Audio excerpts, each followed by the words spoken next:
Ladies and gentlemen, welcome on into another episode of the Rust Belt Rivalry Podcast. I'm Brian Phillips, the Red Shirt Fresh fan. He's Jason, no affiliations. Still a Jason, free agent. it's another beautiful day. You're a free agent. Yep. You're in a hotel. I'm in a hotel. We should just name this the Traveling Salesman Podcast. The Hampton Inn Show. I got no affiliations with the Hampton Inn. I am on Team Marriott. Thank you.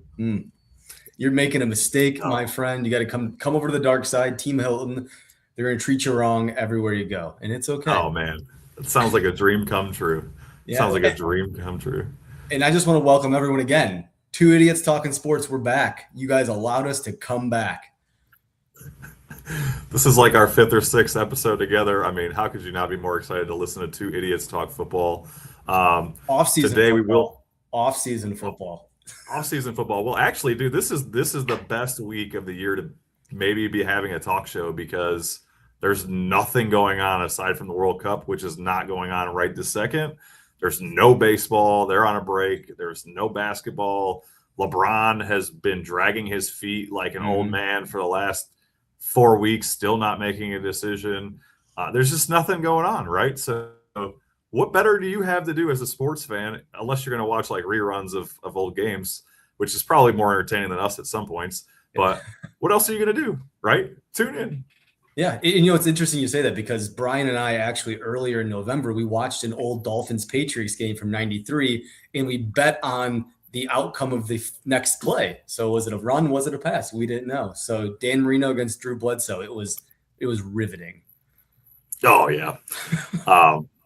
It was actually riveting for several reasons. But before we dive into that, just want to remind you all that we are brought to you by Dubby. Dubby, it is a clean, easy energy. Just little gummies that you take and you get energy. There's no crash free. You don't have that end of the workday slog that everybody gets. We are currently offering 10% off if you go to w.gg and use promo code network216, just as you see on the screen there. You can get 10% off your first order if you follow with the network. So we appreciate all the love. Oh, here you go. Fatty's already diving in, says, is this hotel room night? Yes. Are you bunking together? Oh, man. Yes, we are. We wish.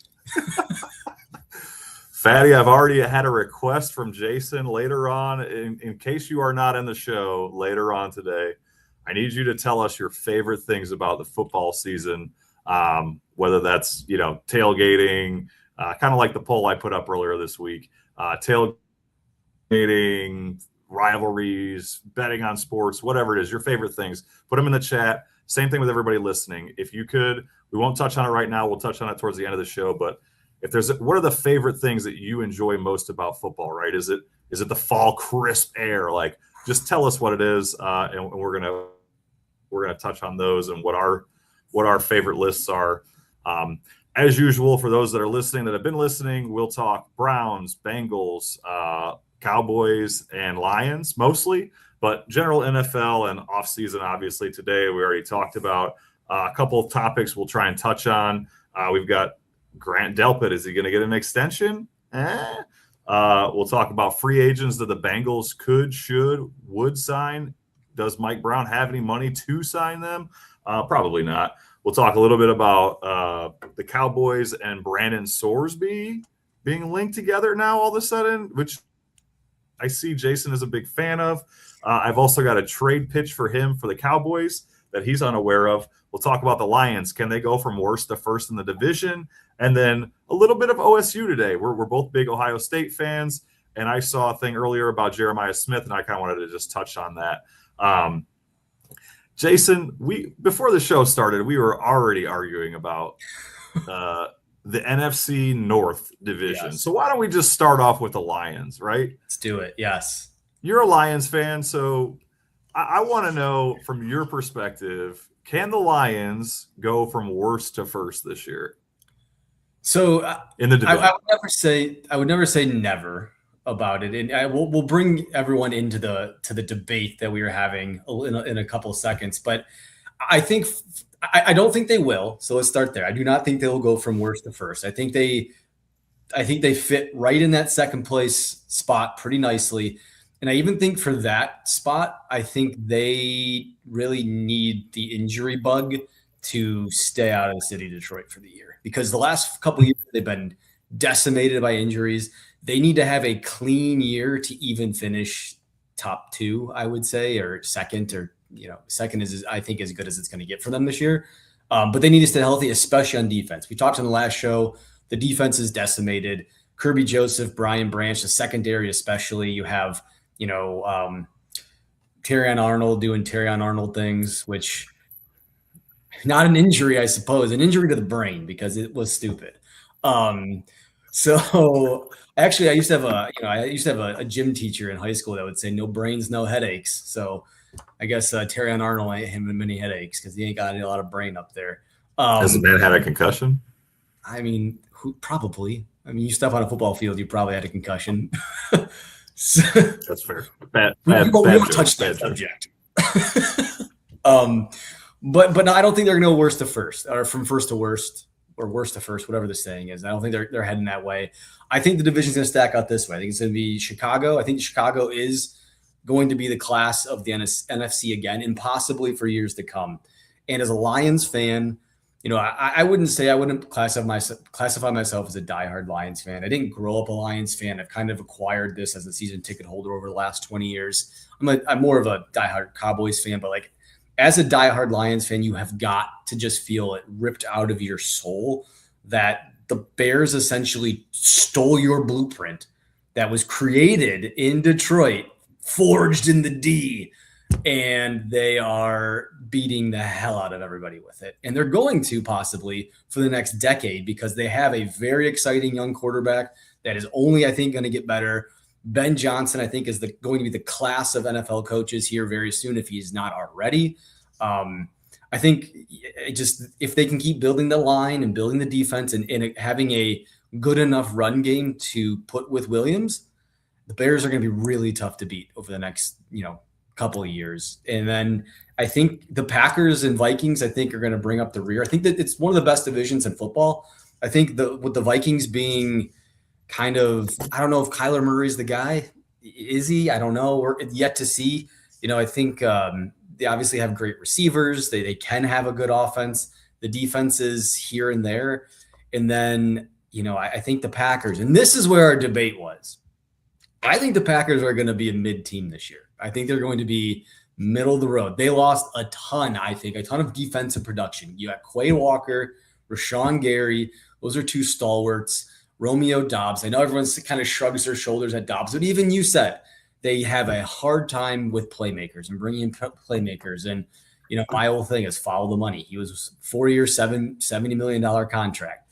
Somebody thinks he's pretty good. So you're already taking a team that does not have great weapons and you're getting rid of one of them. They love the tight ends, as you mentioned with Tucker Kraft. I think they have a couple other, 7 or 8 tight ends down there that they throw the football to. But and then Josh Jacobs, that's an unknown too, because he can't, not domestically violate people. So, I think it's a question mark in Green Bay. I think they could very easily be an average team. And this was my hot take. Jordan Love is average. My hot take.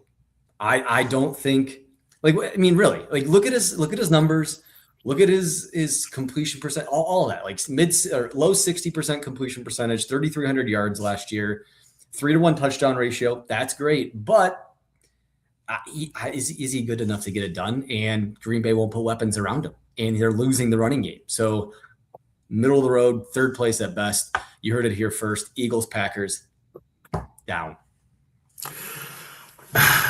I just think you're wrong. I don't know what else to say. Before I tell you why you're wrong, Justin is jumping in here. So thank you, Justin, for joining in. He said, if that's a hotel in India, I hear Shoney's has some good late night talent. I'm sure that's a pizza joint or something, right? Shoney's. Well, we won't get into that. This is not a late night show. Shoney's is a breakfast buffet that is.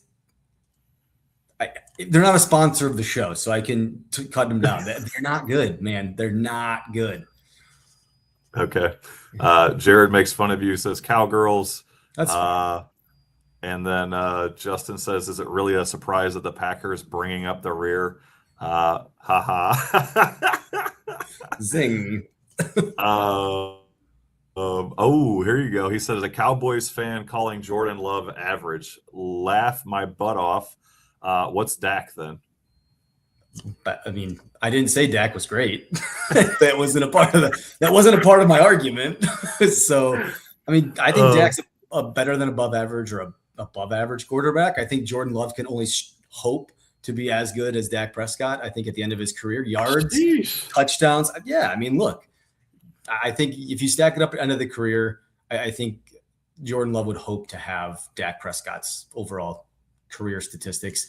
And, hopefully, Dak gets a Super Bowl in the next 2 or 3 years. I don't have a lot of hope in that, but hopefully he does. And we can put that dumb stuff to bed. But I mean, okay, you can't, I don't know. Let's compare two guys that don't win. Okay. Or just win regular season games. I mean, I don't know. Maybe it's just the general nostalgia around the Packers. Maybe it's just how they've been doing things for the past, 40 years. They go from Brett Favre to Aaron Rodgers to now Jordan Love, and it seems seamless. LaFleur seems like he's got it all under control for the most part. I don't know. A 3-to-1 touchdown ratio is pretty damn good, if you ask me. I think anybody in Cleveland will be doing backflips for that. Now, we said 3,300 yards. That's not great, but also that's the trend that's happening in the NFL, right? Everybody's focusing more and more on the run game, and we're not seeing so many of these 4,000, 4,500 yard seasons anymore from even like Mahomes or Josh Allen's. So I don't see the big regression that you do. They're also going to get Micah Parsons back. Mid-season, that's fine. At the earliest. Look, the thing I noticed is, okay, the Browns had the best player in football that was not a quarterback on the defense. He demanded double teams and triple teams and all that. And how many wins did that equate to over the last, 9 years of his career? Not a whole lot. So, while I know Micah Parsons makes them a heck of a lot better, I think they'll be just fine without him for a little while. They also picked up, you mentioned all the guys that they lost. They also picked up, I don't even know how to say his name, Brandon Cease, cornerback out of South Carolina, who everybody had, not everybody, but a lot of people had a first-round grade on.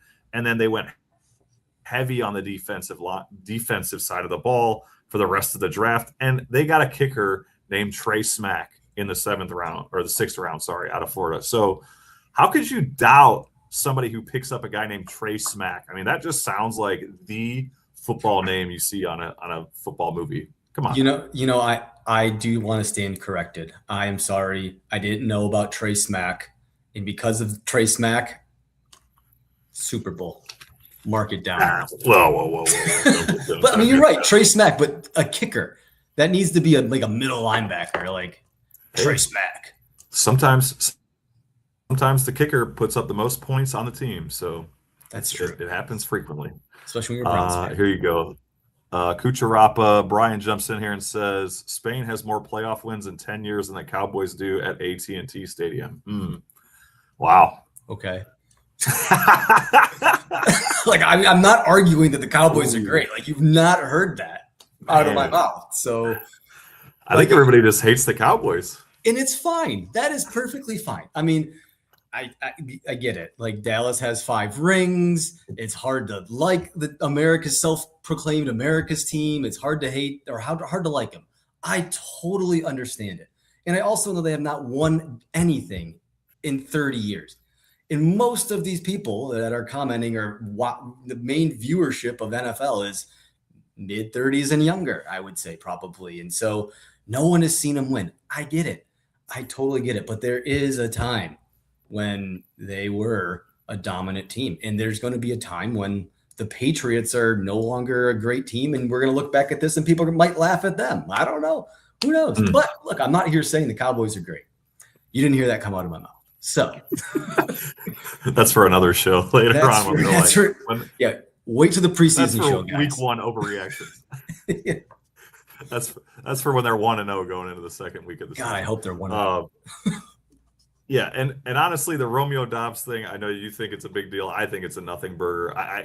I've not been impressed with any of the Packers wide receivers over the last few years. I think Jordan Love gets a lot more out of them than like say, I don't know, Dylan Gabriel or somebody who's a nothing burger would get out of them. So and also I think Matthew Golden, while he didn't have a great rookie year, say it. Just put it. Nope. Give me a hot take. Give me a hot Matthew Golden take, please. Matthew Golden is going to surprise. He's going to, not that 1,000 yards is anything to like exciting anymore in all reality, but like he's gonna have 1,000 yards. He's going to be the leading receiver on the team, and I think you're gonna eat your words. All right, yeah, I'll eat a stick of butter if he is the best. I'm kidding. I'm not going to do that because that sounds gross. But like. You were coming up to the line ready like to punch something, and then you like flicked it. You're like, he'll be a good receiver. Yeah, 1,000 yards. All right, yeah, we'll see. Yeah. I mean, I'm not going crazy and say like 1,300 or nothing, but I want you. I give him 1,000 yards, 8 touchdowns. Like I think that's reasonable. Okay. All right. Well, I mean, his production should pick up because Dobbs is gone. So realistically, that should be his output. And if it's not, like then there's trouble in Green Bay, I think. Yeah. Okay. Well, all right. Since we've crapped all over the Cowboys already, or at least our fans have, let's just keep that train roll. Let's move into the Cowboys. So I've seen some people talking about, and these are like Cowboys reporters, so maybe this is just the heat of the summer where there's literally nothing going on, but they're saying that the Cowboys were going to spend a second-round supplemental draft pick on Sorsby and have him be like the heir apparent to Dak, and that they were going to get him in the supplemental draft, or they were hoping to anyway. So number one, I know we've already kind of beaten the Sorsby drum to death, so you probably don't need to reiterate how much you don't like Brandon Sorsby. But if they do pick him up in the draft coming up 2027, I mean, 3rd round, 4th round, are you going to be upset? No, and if it's a 3rd or 4th round. Okay, so the caveat is like, how did they do this season? It's like if this was a good year and they're a playoff team and they've progressed a lot and the defense looks a lot better, then like if you're spending a 3rd or 4th round pick on a lottery ticket like Brendan Sorsby, I'm cool with that. If you have a lot of holes to plug, like absolutely not, because I mean, Dak Prescott's going to be your starting quarterback unless something crazy happens for the next 3 or 4 seasons. So this kid's sitting on the bench regardless.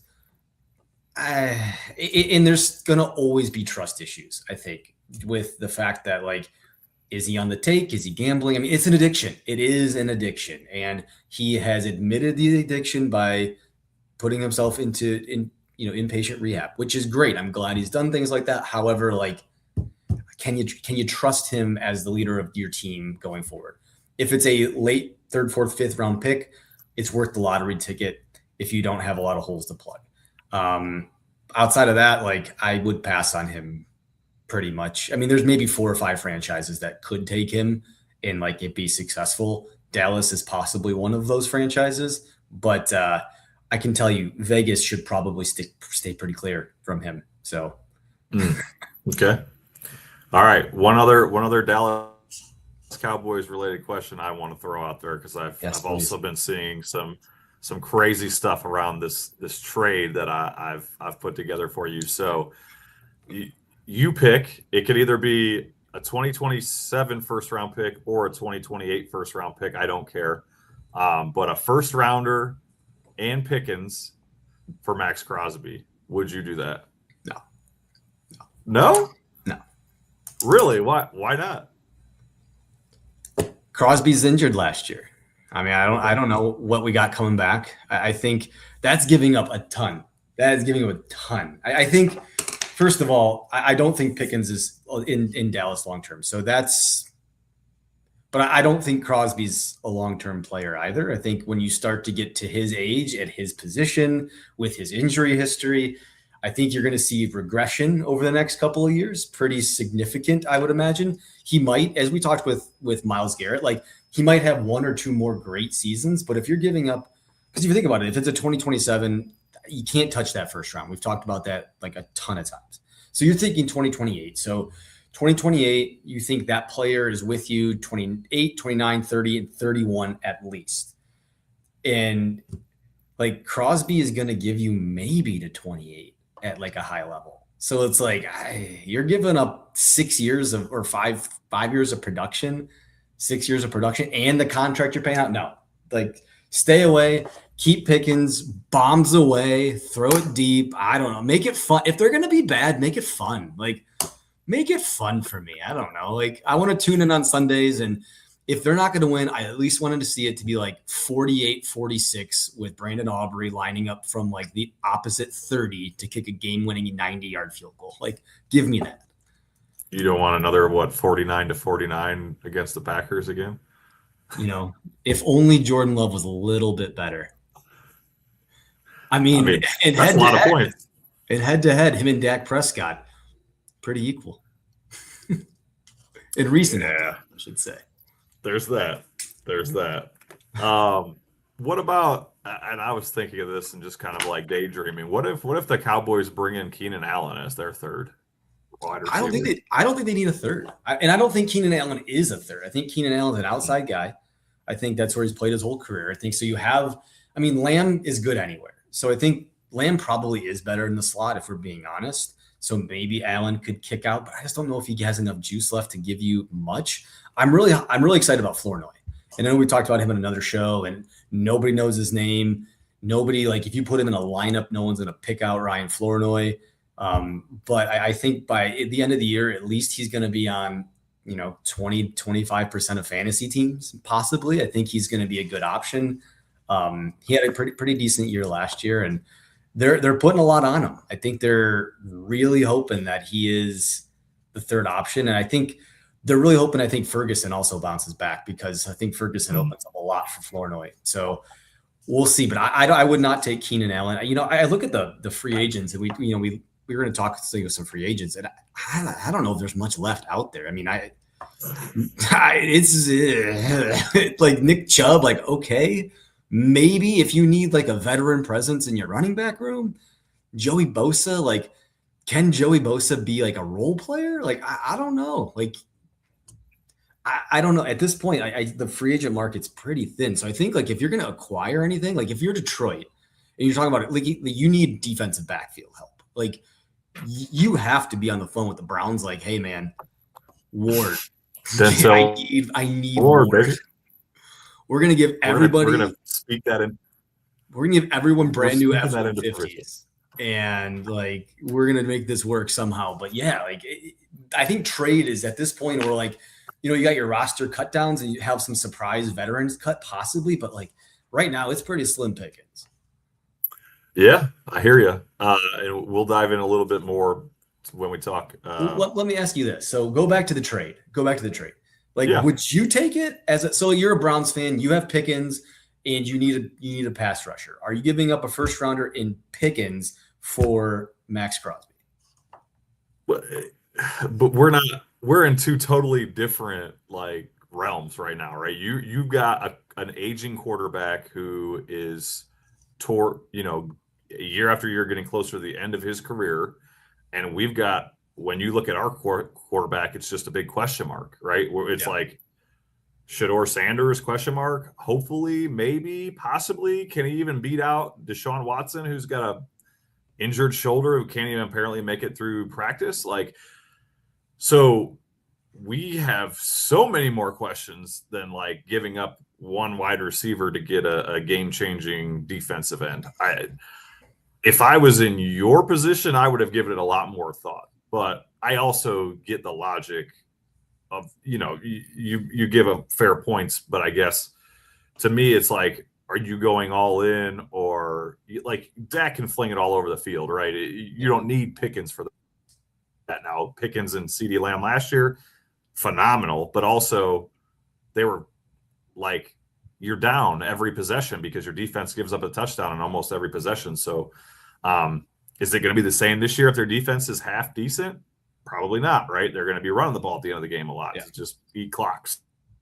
So we do have a text that came in on the we'll call it the RBR text line here, for the for the Cowboys. Where do you see the Cowboys finishing in the division with the Giants and getting Harbaugh, the Eagles, and a healthy Jaden Daniels with the Washington Commanders?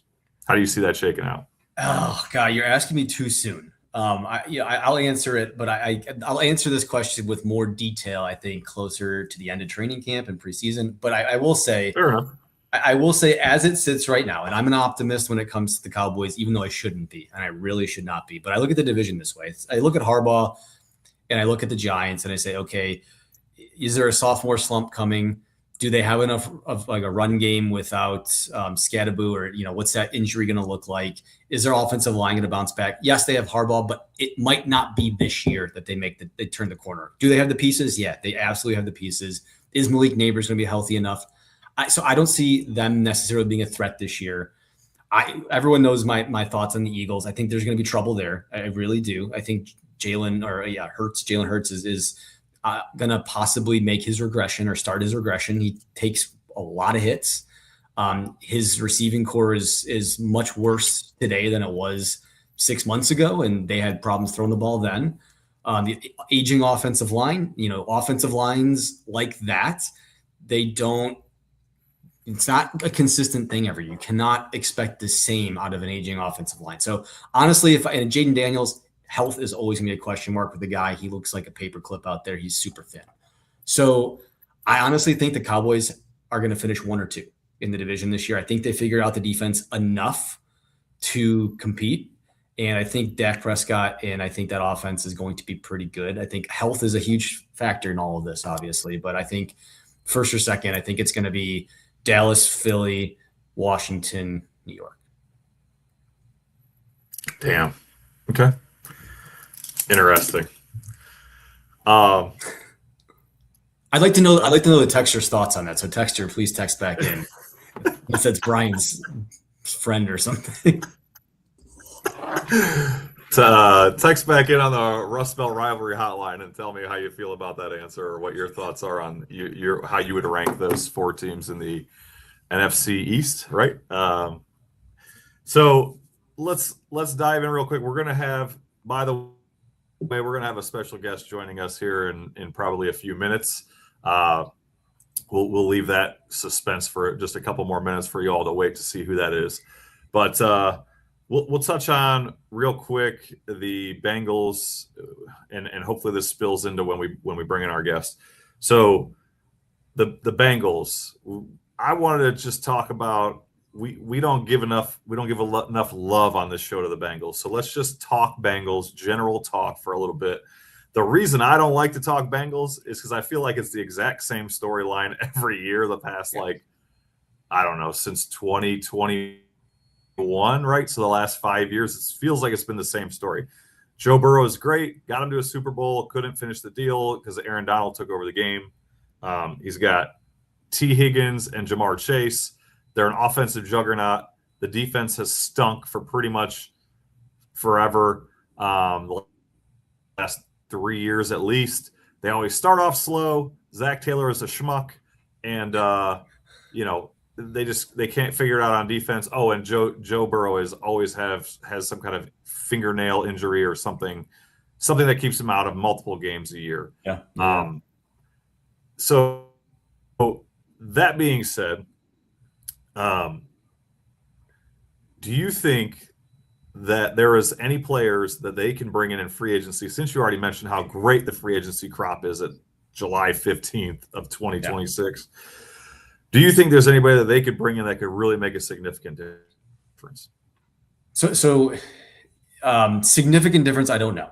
I will say, first of all, is Vontaze Burfict maybe one of the scariest players ever to play the game? Oh, God. He's never – I mean, if there's anyone that's going to, have a weapon on him on the field, that's the guy. He is terrifying. And he is also the dirtiest player I've ever seen. But we won't get into that.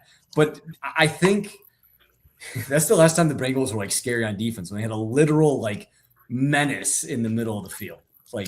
Never know what that guy's going to do. But I think adding a Joey Bosa. So we talk about their pass rush or defensive line, areas and places that they can improve. I think I would leave the offensive line alone. I think if this team depends completely on Joe Burrow's health. Like if he doesn't have that fingernail injury, a lot of this stuff is going to be kind of washed over because he's going to outscore everybody. But until then, like I think you get pass rush help. I think, if you can find a good linebacker to throw in the mix, they have two decent young ones. You can have a third one, and then you can find Joey Bosa. I think Joey Bosa is a good fit. Played football up the road in Columbus. He can give you probably 20 good plays a game at this point in his career. And like, that's probably what they need. And so I would say you have that veteran presence to mix with Dexter Lawrence. You get 15 to 20 high energy Bosa pass rushes. You probably put him only on the field on long second downs and third down, obvious passing situations. But he's the only name I can see that's like maybe blinking at me. I don't know. What do you think? Well, before I tell you my thoughts, let's bring in we have our guest in waiting here. Surprise guest for the Rust Belt Rivalry podcast. Let's bring him on into the stage here. We've got Daniel Greco, formerly of ESPN and FanDuel, baby. Dan, what's going on, guys? Good. How are you guys doing? Oh man, I got no complaints today. As you can see, we are hoteling it, right? We're not in the same hotel. We're not bunking. Other people have already made jokes today. We are bunking. Don't let Brian. Yeah, there's the truth. We all knew the truth was there. He's right over there. Don't let him fool you. Oh my gosh, yeah, no. So we're not in as nice of areas as you are right now out in California, but I just wanted to know before we dive in here. So we normally talk mostly Browns, Bengals, Cowboys, and Lions. Dan, where do your allegiances lie right now? Be careful. Be careful. Be very careful. I'll tell you that growing up in California, I didn't really have an NFL team because I was never a big Chargers guy and I was never a big Raiders guy. So I hopped on a bandwagon that didn't exist, which was the Jacksonville Jaguars. Oh. Yeah. Okay. So the bandwagon that I got to lead the charge on was the Jaguars with a little David Garrard, MJD, Fred Taylor, Alan Hearns, Allen Robinson. I was like, oh, these guys are great. Great garbage time teams. They score a ton of points, lose by 20. And now it's the resurgence has happened. Liam Cohen's great. Trevor Lawrence is fantastic. So we're all like, woohoo. So hopefully they can keep it going.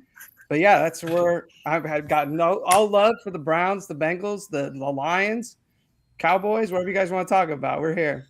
So hold on. Before we get started, I didn't know that we were bringing a Jaguars fan on. I just didn't know this, and I'm excited because we have a friend that's like a massive Jaguars fan. He just likes their colors, I think, is where it started. But the teal. Okay. I need your very best Duval. Give us your very best Duval. And don't give me the Liam Cohen Duval. Duval? I was going to say, I could hit him with the Duval. But, yeah, Duval. There you go. That's how you do it. It's so easy. It is. Have you ever been to a game down there in Jacksonville? No, I want to so bad, man. Well, I just want to be in that pool. I just want to be in the pool. Yes, and it's warm. And a pool is warm, and it's hot, and the game is probably awesome. Why do you think it's warm, Dan? Do you think that's because global warming? Maybe, I don't know. Do you want to make an accusation that Jags fans are peeing in their pool? Oh no, never. Okay. No, for sure they've got the blue dye thing, right? Where you pee like they do in grown-ups, right? For sure that's happening in there. There's no way. They don't allow that. Yeah, for sure. So you have this, even though the Jags seem like the biggest roller coaster every year, right? It's like 3-14, 11-4, or whatever, right? Like I'm not throwing out accurate numbers, but it's like they're in the playoffs, then they're one of the worst teams in football. Even with Trevor Lawrence. So you have faith in Trevor Lawrence that he can take you guys all the way? I have more faith in Liam Cohen than I do Trevor Lawrence. I think the receiving core right now is great. Brian Thomas Jr. needs to step it up a little bit after last year. A lot of drops. Parker Washington was awesome. Brenton Strange was awesome. The loss of Travis Etienne is going to hurt real bad, I think. But offensive line play was great. I mean, he was very pressured at a low rate. And I think that's when Trevor can really do his work. I mean, whenever he's pressured and he rolls out, he gets sort of flustered, throws it away, or does something really dumb. So when he's not pressured, he's awesome. It's Jared Goff. Okay. It's Yes. Jared Goff. Yes. Keep him in rhythm. Yes. If he's on a platform and he's standing there like a statue, like a bronze god, like he's good. But if you get him outside the pocket, good luck. Yeah, you don't know if the ball is going to go right into the receiver's hands or get intercepted and be screwed. Yeah, 100%. So what are the Jags? Okay, so we're sitting here in December. What do the Jags have to do? Because their division's pretty wide open, I would say. Like that division, every year you seem to have a new. I mean, Peyton Manning's gone, so it used to be the Peyton Manning show. So now it's like, what do we have to do in this division? We really got C.J. Stroud. You're looking at as probably your biggest threat at the moment. But sitting here December, if we were to say the Jags won the division, what has to be true for that to happen? I think defensively they have to hope and pray that it's the same as it was last year with the takeaways. They were one of the top teams in turnover margin and takeaways, and that really just thrived for them because they turned those into points. And I think this year coming in, they still have Trayvon Walker. They still have Josh Allen-Hines. Like, they're going to get pressure on the quarterback. It's just forcing those takeaways. Devin Lloyd had 5 picks last year, no longer on the team. So they have to replace that somewhere, and hopefully that they can, because if they do, they'll probably win the division by a game or two. I would agree. I actually completely agree with that. And I think Devin Lloyd is one of those that, like, as a Cowboys fan, and I'm the resident Cowboys fan of the podcast, so I've been getting crapped on here all day. But I think from a Cowboys fan, that was the guy that I was most disappointed in that didn't sign. Like, that's the fixer, I think, of the Dallas defense was Devin Lloyd. And they just let him walk, high step his way to Carolina. And it was just like, what are we doing here? And I thought he was a huge loss for you. I thought he could be a huge addition for Dallas, and he ends up in Carolina, which I think Carolina's on the up and up too, possibly. So yeah, they're gonna challenge that division. I think they're gonna be real good. What do you think of the Cowboys' defensive moves this offseason? They had a bunch, and they definitely needed it. I really like them. So I'm a Buckeye fan as well. So Caleb Downs, that's in my heart. That's a great, and I think we've talked on this show a lot, but like he's the fixer that they needed, because for the last, as long as I've been watching, well, not so long, but like, last 10 years, going back to like the Wade Phillips years and in those, they have been consistently outclassed in the mental aspect of football. And it's been like bad penalties, out of position, late to checks. And it's just like everyone's in disarray. And last year was like, you didn't have the talent to get back in, to get back right once you were out of position. And so the Caleb Downs instantly fixes that.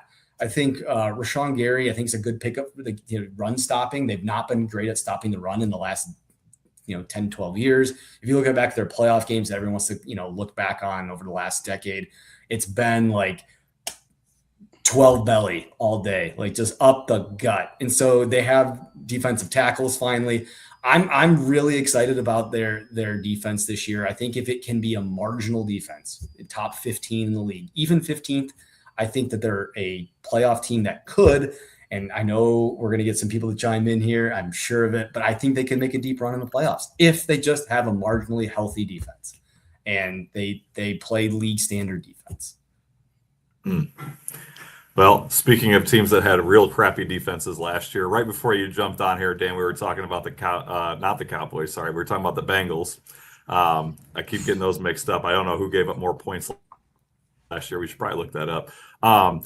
But the Bengals also made some decent moves to improve their defense this year. They obviously, big move was trading their number 1 pick for Dexter Lawrence with the Giants.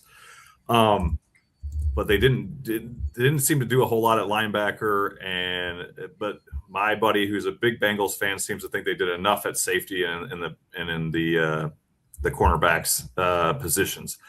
Do you think that the Bengals defense is good enough now to let the offense shine without having to just basically race to 50 points? And if not, either way, I guess, are there free agents that you would like to see the Bengals bring in before the season starts that would really help their team? Yeah, that's a good question. I think realistically, last year, just like how you brought up the Cowboys, they were one of the worst teams pass defense wise across the league. Obviously, they had issues with Hendrickson being injured. I think, like you said, marginally better. I think they probably win 2 or 3 more games compared to last year. I mean, I know you guys, when I hopped on, you were talking about Bengals outscoring people, and I could just picture the Bears game going like it was 47-42 and everybody scored in the last like 3 minutes. Yeah. And I was like, they just needed one stop. That was it. But yeah, I think what they've done so far defensively, they probably will be in the middle of the pack in the division. I don't think, I mean, I'm not really high on the Steelers, obviously, no offense to the Browns, but I think the Browns are doing a good job rebuilding. And obviously the Ravens got Hendrickson, so now it sort of steals from the Bengals. But I think the Bengals can do a nice job at least competing in that division with their defense.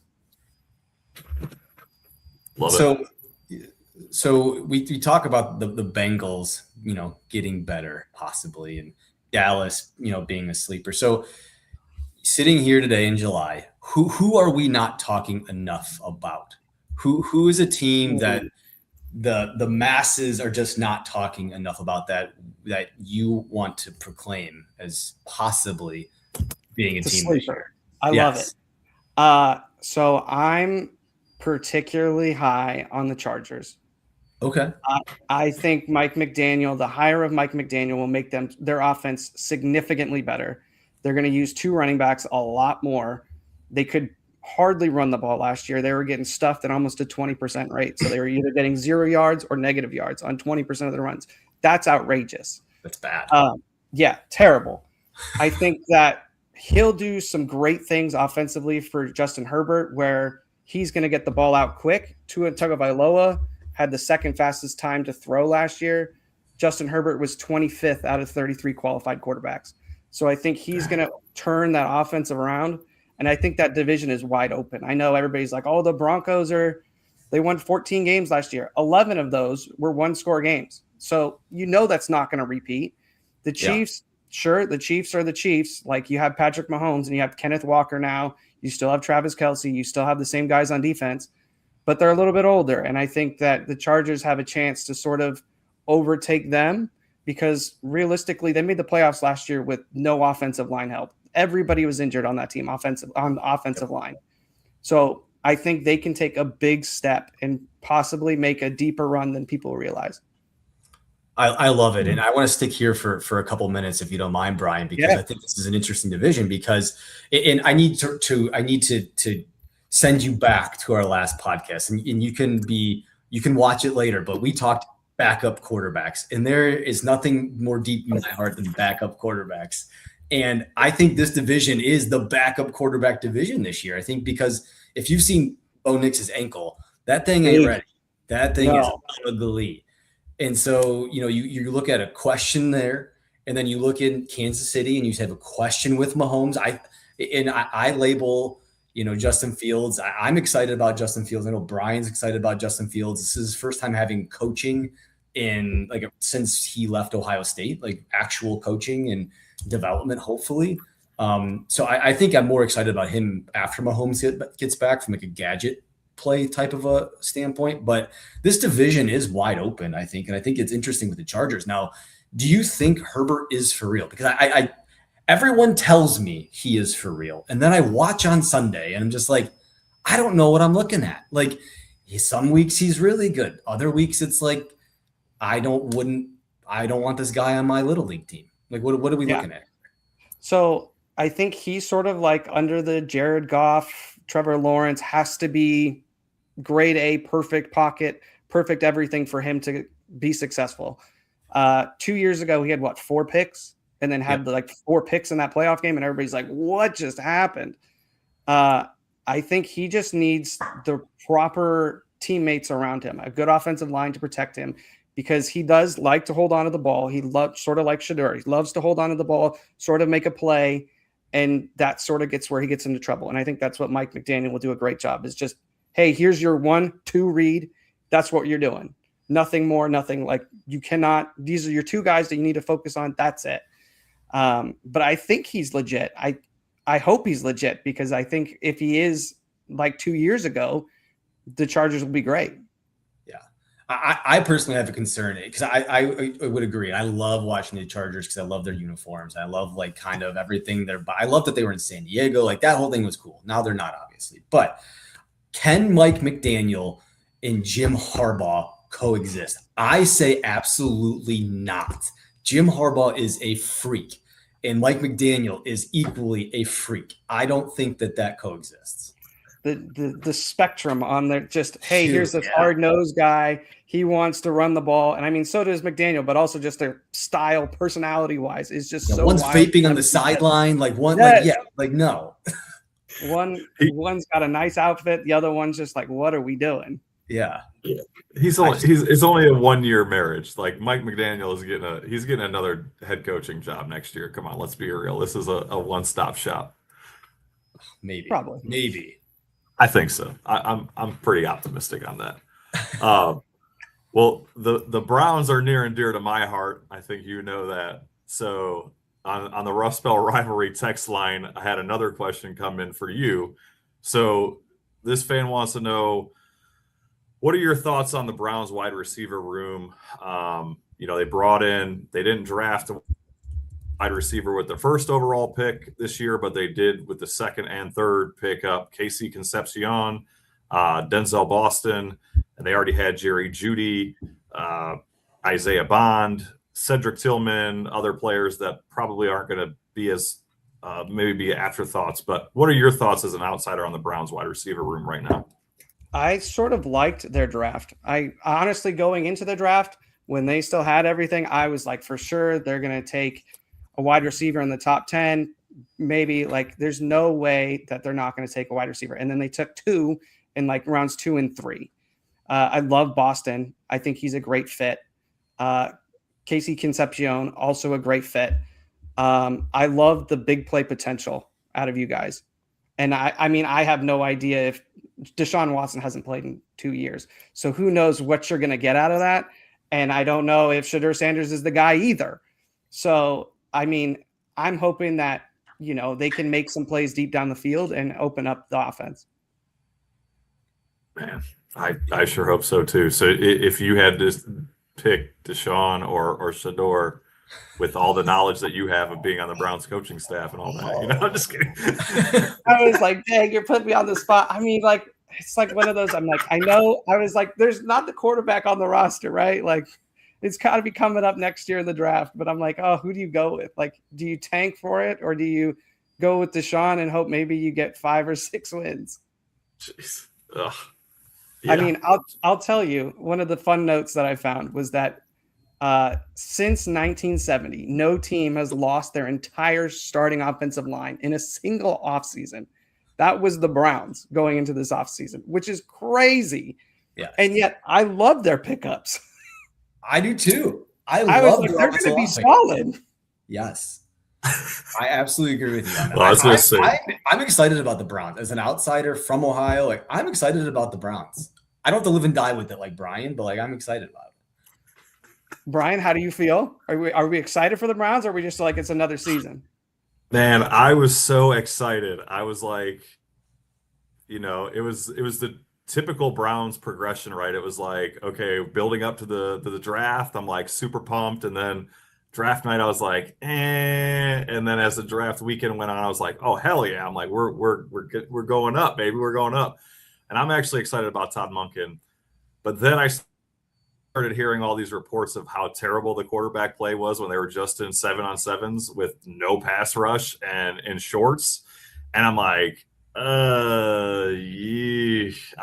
a big Shedeur guy. I thought they should have picked him with the second pick last year in the draft. I was high on him. I thought he had what it took, like the boxy and all that stuff. But I don't know. I just keep hearing the same bad news continuing to come out of camp and all the beat reporters that are actually honest. So I'm like, and then Deshaun, I think that experiment is over. Like, I'm tired of beating that dead horse. And apparently he's already got shoulder soreness from just, again, 7-on-7. So it's like, if you can't make it through that, dude, there's no way you're making it through a season what are we doing trotting this guy out? Like, to your point, are we just trying to lose? Because we know he's not going to be good, right? There's Yep. nothing left there. I can't imagine that 3 more injuries since his last bad starts have made him any better. But I don't know. Yeah, I'm hoping the experiment's over. I think Shador will at least last this year. As you said, value for Shador. If you think he was going to get drafted second, you got him that late. Yeah. I think maybe he'll be better than last year. I think that's for sure 100% a fact. He had like a 57% completion percentage and 7 touchdowns at 10 picks.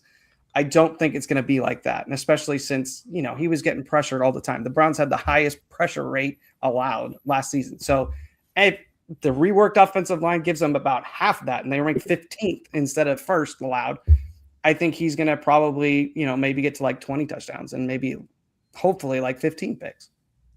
Hell yeah, it's progress, baby. Yeah, that's what we're here for. I want to take a detour, Brian. I don't know where you're going next, but I need to go back before I go forward. It's like a Matthew McConaughey commercial. So, so earlier in the show, I made a comment about how Jordan Love is I think an average quarterback. And somebody chimed in because they had to that, well, Dak Prescott's an average quarterback. Who, if you had to win over the next couple of years, you had 3 years window, are you taking Dak Prescott or Jordan Love? I personally think Dak Prescott, I personally think, and this is my opinion against a Cowboy fan, that Jordan Love at the end of his career would hope to have Dak Prescott's statistics. And he would think that that's a very highly successful career. I don't know if we'll get there though. Ooh, man, that's a tough question. Cause I don't know if you guys seen the notes about Toyotathon and Jordan Love, because he crushes it during Toyotathon when they sell cars. It's hilarious. You should definitely look it up on Twitter. Jordan Love's Toyotathon. You're welcome. That's hilarious. It's hilarious. I think for me, I would probably go Jordan Love. I think he does. Damn. I think he does more with less. He had the 3rd highest QBR last year. Tucker Kraft went out injured. Romeo Dobbs he had. Christian Watson. Like, he doesn't have CeeDee Lamb and George Pickens thrown to. I think that, he's got average guys, and Dak's got pretty much grade A, grade B plus for the top 2 wide receivers. I think that Jordan Love's the guy. But isn't that part of the equation too, though, of like who is on the team? Because ultimately, like, you have who you have, and your career is going to be based off of who's around you. I mean, so, okay. I'll disagree. I'll be the one. I'll be the contrarian here. I will be the Dak Prescott stan. But so here's my question. My question. If you flipped them, would you be happy or sad? I wouldn't be neutral. I mean, they're both. I mean, to this point, they're very similar people, very similar quarterbacks. They do very similar things. They provide very similar value. I think Dak Prescott is getting older, so his ability in the run game is not as dynamic as it has been. I'm sure Jordan Love maybe gives you a little bit there. I think Dak Prescott is probably a better leader as a quarterback at the moment. So there's intangibles to put into that. So I think it's a neutral flip. I don't think anyone's going to gain or lose a game because they have Dak Prescott or Jordan Love. So I think that's my personal opinion on it. And I think, again, Jordan Love's going to hope to have Dak Prescott's numbers at the end of his career. Yeah, it's a shorter career. It's a shorter career. So I was going to say that's not the worst thing in the world to have Dak's numbers. I mean, 4,000 passing yards every season is not so bad. And he is in the MVP talk every year until October. So, we got that going for us. That is very true. I'll tell you that. When they play the Giants and they lose 49-47 in overtime, and Dak's got 5 touchdowns, it's not so bad. Looking good. All right, are we done with the we can put Dak Prescott away for a minute? Yes. Yeah. Oh my gosh. You're like, tell me which quarterback is better, and then he tells you, and you go, well, you got to factor in his wide receivers too. Hey, he's trying to get his guy some love. I respect it. So Not enough people pay attention to Dak Prescott in the media. Are you kidding me? Like, okay. Oh yeah, Alice gets no love. You've lost the plot. Oh my gosh. Well, I got one more question for you, Dan. So after you get off here, we're gonna dive in. We've got lists that we've made, our top 10 things that are our favorite things about the football season. Like maybe it's the crisp fall air, which you don't get to enjoy, or maybe it's like eating chili or tailgating or betting on games or whatever it is, right? What are some maybe 2 or 3 things that are your favorites about the football season? So I'll tell you, one of my favorite things about living on the West Coast is when you wake up, there's football pretty much 1 hour after you wake up. Games start at 10 o'clock. They end at like 8 o'clock. It is a reasonable amount of time. I don't have to stay up until 11 or 12 to watch Sunday Night Football. You just watch football when you wake up. You have dinner and you're like, oh, the game's over. Literally, chef's kiss. Throw in a London game at 6 o'clock. Sure, why not? That is peak for me. What is it like to go to bed at a reasonable time on a Sunday like that? Oh my God. You're telling me this? It's literally, you watch football. You're like, wow, I've watched every game this week. And you're like, this is great. You have your red zone on. You've got it, like your actual stream of your team. And you're like, wow, this is great. I get to sleep. I got to go to bed at a reasonable hour. I got to see my entire fantasy team lose for me. Like it's, it's a great Sunday until you find out that your fantasy team loses. Yeah. Brian has to deal with that a lot, so he knows. Yeah, I'll tell you, I was the Buffalo Bills. I finished second 3 straight years, and then I picked Malik Neighbors last year, and then it just went downhill. So I'll tell you, this is not a great story because it's kind of sad, but I have a fake championship in fantasy because the ESPN league assigned it to me, even though it didn't happen.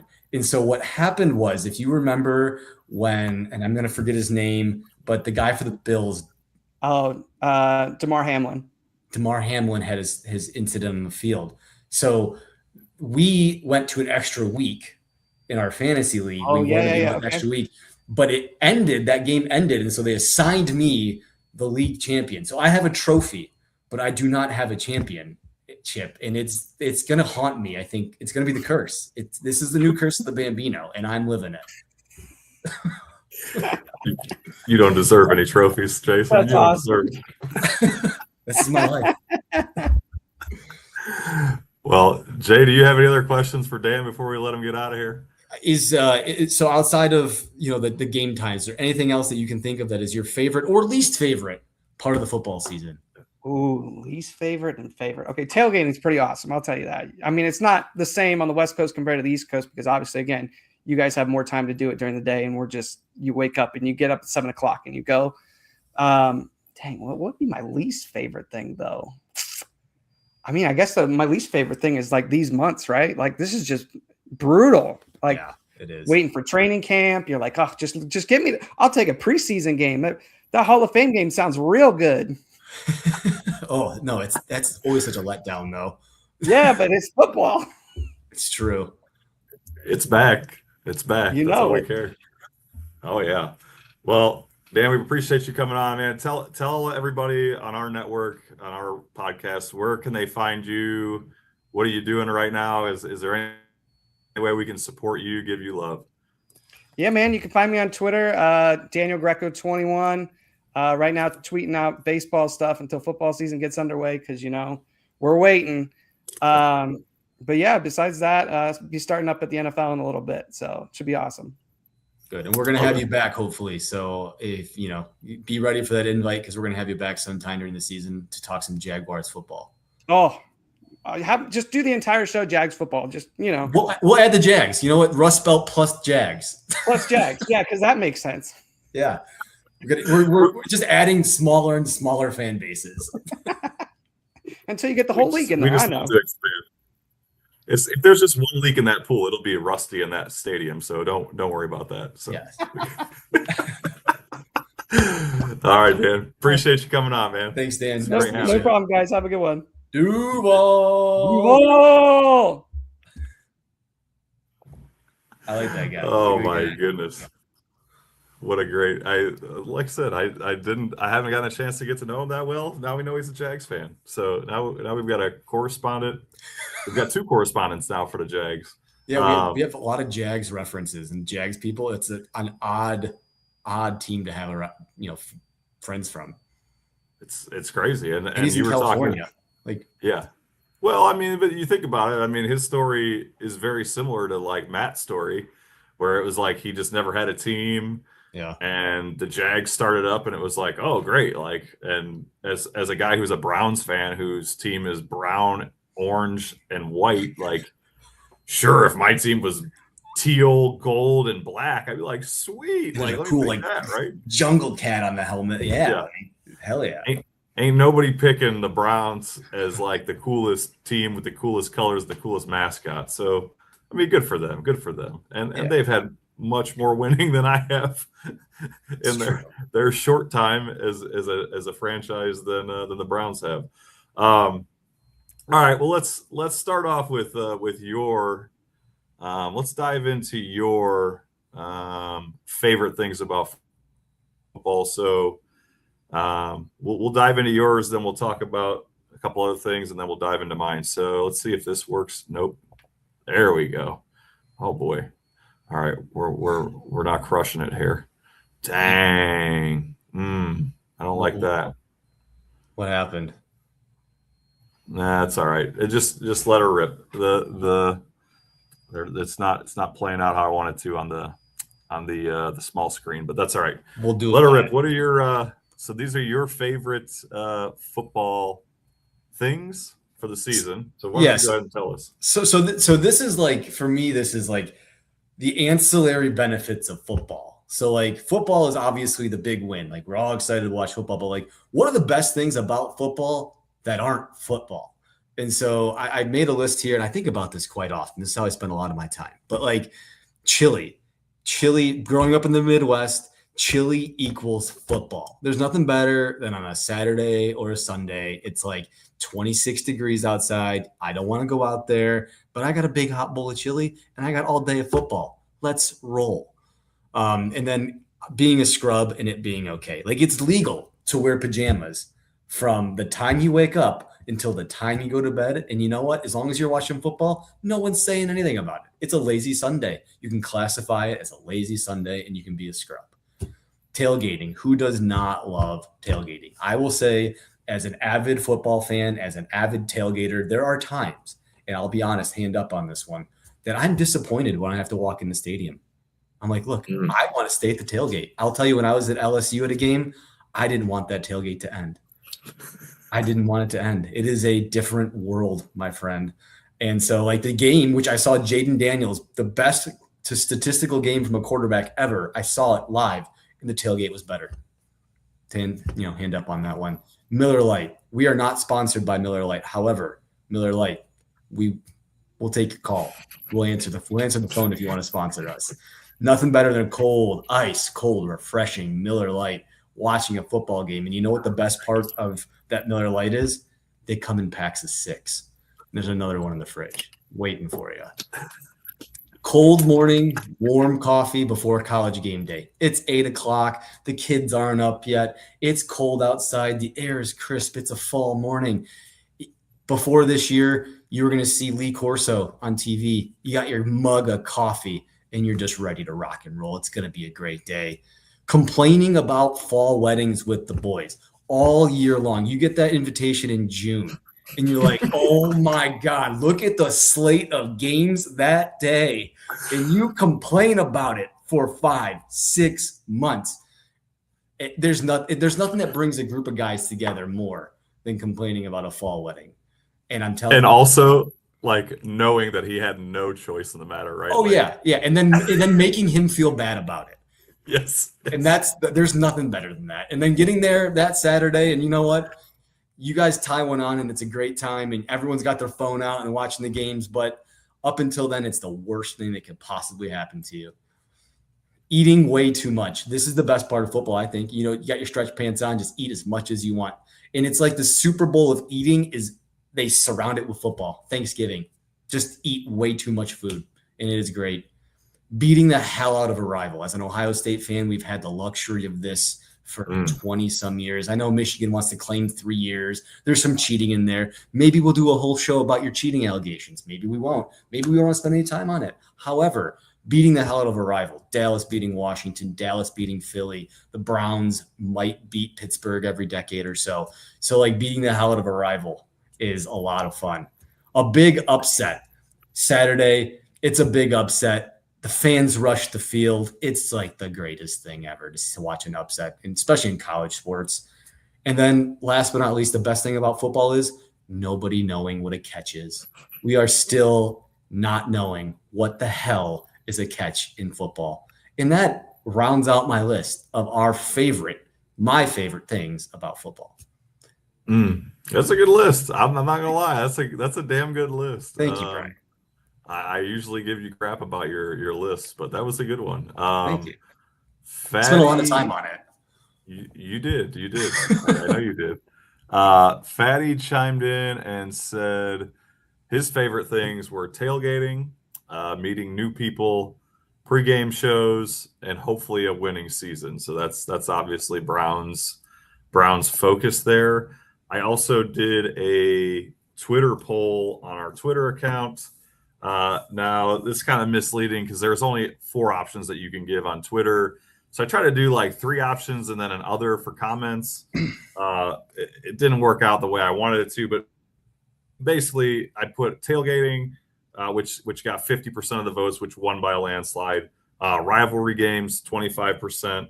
Other won 17% of the vote, and the only response in the comments was drinking, right? So another guy who loves Miller Lite, slosh, drinking, of course.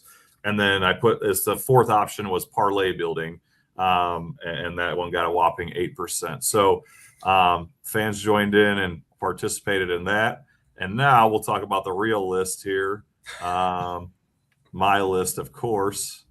Where are we at here? Why is this not working? Oh, gotta click it there, bud. All right, so my list, again, the list. Let me do just a quick slight adjustment here on the small screen. For some reason, it just wants to hide your face, Jay. I don't know what's going on there. There we go. All right, so favorite football reason for me is the return of NFL Sundays or even Saturdays, like just the return. I mean, we just talked about it with Dan. The wait, it feels like it's so long, right? You finally get to the first preseason game. You're like, yes, football's back. And then it's like, but it's just preseason. And it's just like deflates.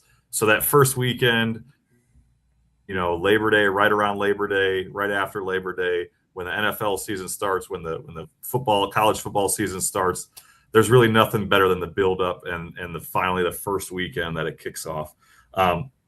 Fantasy football trash talk has got to be now, these are not in any particular order. I just labeled them 1 through 10 because there's a list of 10, but fantasy football trash talk has to be one of my favorites. It is like the way that most of us guys that were like buddies in college still keep in touch, or buddies from high school or from a long time ago, right? I have like 4 different fantasy football leagues, and everybody's like, how can you keep up with? And I'm like, well, number one, it's really not as hard as it sounds. You're doing 4 drafts, and then like you're just picking up the same players every week anyway. So instead of doing it once, you're looking at the same waiver wire for four different leagues. So it takes a minute and a half a week rather than like 25 seconds. Not that big of a deal. But anyway, football trash talk is the best throughout the week. Telling somebody you're going to crush them and then putting up like 60 points. There's nothing better than that. And then they get to just crap all over you for the rest of the week. Rivalry games that divide households and friends groups. So this, I just keep thinking back to college. Like maybe this is nostalgia for me because I don't really have a whole lot of this going on right now. But just thinking of like us going to school in Toledo and our fraternity that we were in, half of it was Ohio State fans, half of them were Michigan fans. And we would go to the tailgate every year and just absolutely butt heads and talk smack. And the loser was always like crying in the corner or puking drunk or whatever, like so upset. And the winners were just like celebrating. And Ohio State won a lot, obviously. So I think of that more of a college thing, right? I'm very torn when it comes to like the Browns versus the Ohio State Buckeyes. If I think of it from a Buckeye perspective, I'm like, yeah, championships and like playoff runs. And I think of it from a Browns perspective, I'm like, yeah, I enjoy a lot more things like the crisp fall air. The excitement of a new season and endless optimism. So again, this is more to my like Browns fan side. Like right now, we're just so excited. There's no losses on the record book. We're not like 2-12, and it's not woe is me, everybody calling into the radio station telling why these 13 people deserve blame. Stadium atmospheres and crowd noise. There's nothing better than being at a live game. Like especially when the energy is high. Like I think about when Baker Mayfield came in for the first game for that Browns. The energy it's just shattering. Like you can't even replicate it. You can't ever forget it. The smell of bonfires after the games. For me, I'd like to double down. I force my kids that don't really like football. I'm like, hey, we're doing a bonfire tonight, and Dad's going to watch football as well. Like while we enjoy hot dogs, s'mores, whatever, and we watch football and we enjoy a fire. So that's just like a double bonus for me. Overreactions after week one. One of my favorite parts of football, like, your team wins and it's like, oh, there's the guys that are going to the Super Bowl. It's like, no, it's the Browns. Like, let's just pump the brakes. Shador's not going to be a MVP candidate. Like, you know what I mean? It's just so funny. But it's every year, and it's just hilarious. For me, I know this is the exact opposite for you, but primetime football on Thursdays, to me, Sundays and Mondays is not so much like it's more of a dislike for me, because usually about halfway through the year, I've like run through all my football time, right? Like in my head, and the Browns suck.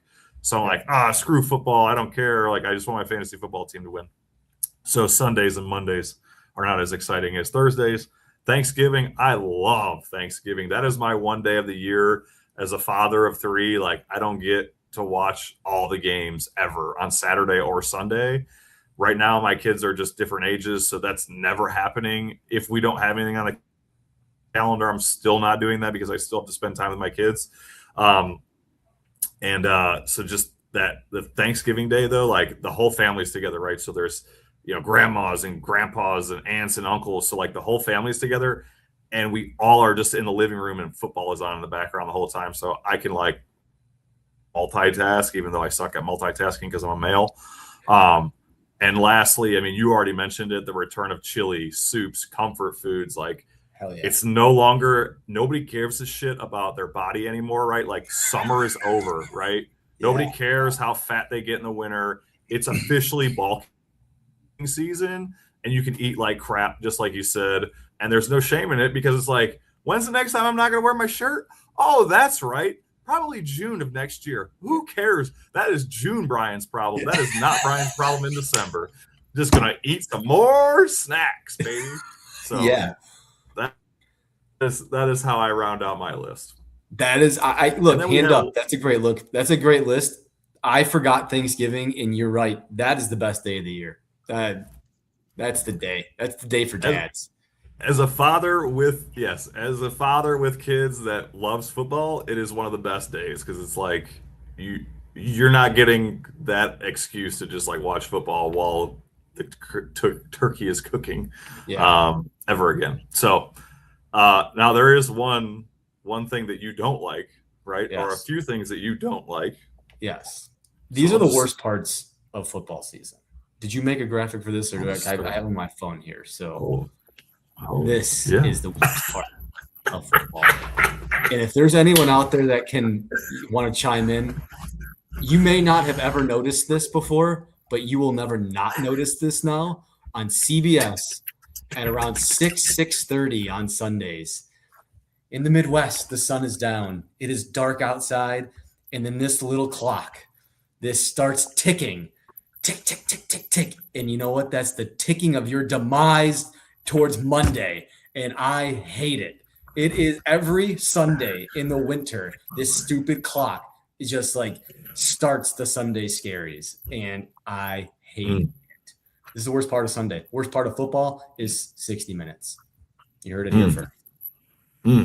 What else do you got? What else? I know there's other things that you don't like.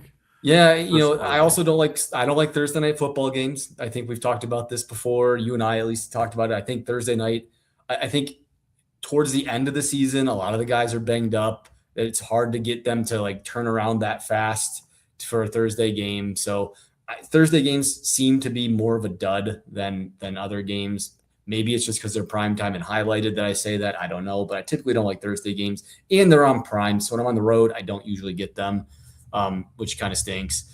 And then my other thing is the post-game interview on Sunday Night Football, because that is the official end of the weekend. And you're just like, could not be more deflated because you're like running to bed at 11:45 at night. And it's like, hey, got an 8:30 meeting I can't wait to get to. And oh, by the way, like that interview, it's stupid. Like it sent me right off into it. So those are my 3 least favorite things. And 2 of them deal with the end of football. So I was going to say, the only thing that I could come up with was just like the huge time suck that it is. Honestly, like, again, we have younger kids, middle-aged kids, whatever you want to call them, like kids that need, fathers in their lives. Okay. So it's like, you've got to prioritize, and then it's like, you get through the week and you're like, I want to watch this game, but you're like, I got to mow the lawn, or I got to do leaves, or what. And it's like, there's just never enough time to watch as many games when you've got the family dynamic of young kids, growing up kids, whatever, kids in sports.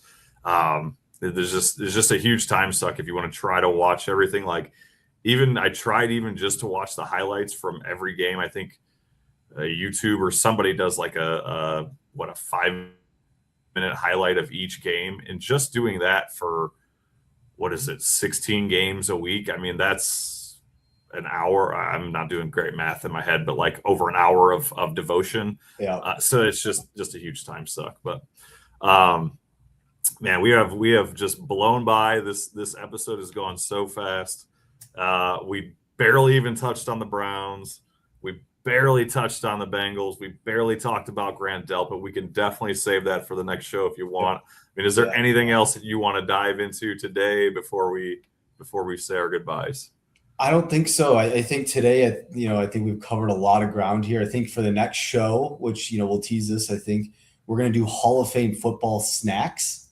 I think is something that we're going to put together lists of Hall of Fame football snacks. So if you're listening, put your list of Hall of Fame football snacks. And you can even break it out. First ballot Hall of Fame, second ballot Hall of Fame, and then lower. So, we're gonna tease that out a little bit. So be prepared with your lists, because we'll like to debate you possibly on yours.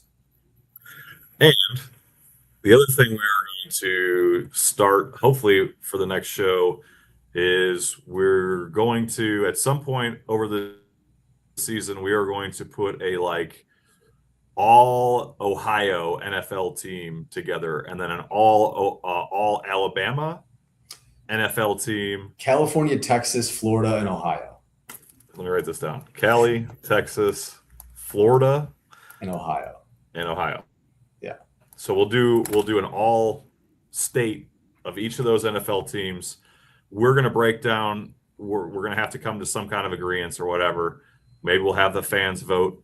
We'll have you guys chime in. So if there are any all Ohio, somebody who played football in Ohio in high school that went on to the NFL, we're going to need your help to come up with those rosters. And then I think what we're going to do is we're going to have them play each other in a mock simulation, so to speak. And again, ask for fan participation and have you guys tell us, would this team that's all Ohio beat this team that's all Florida or whatever. Obviously, it might be a little more biased because I think a lot of our fans are in Ohio, but you never know. So, all right. So that's to look forward to. Next week we're off. We'll be back on July 30th, 31st, what have you. And then starting August, we are every week, baby, probably until dang near the Super Bowl. So if you're wanting more Rust Belt Rivalry podcast, it is coming. It is coming. And if you've got ideas, you want us to try stuff, send them our way. Give us the like, give us the follow, give us the subscribe, both on the network and our own YouTube channels. Jason, any last words before I cut us out of here? Nothing. Enjoy the rest of your summer. I'll see you in a couple weeks. Get out there and do something football. Dak Prescott is still not as good as Jordan Love.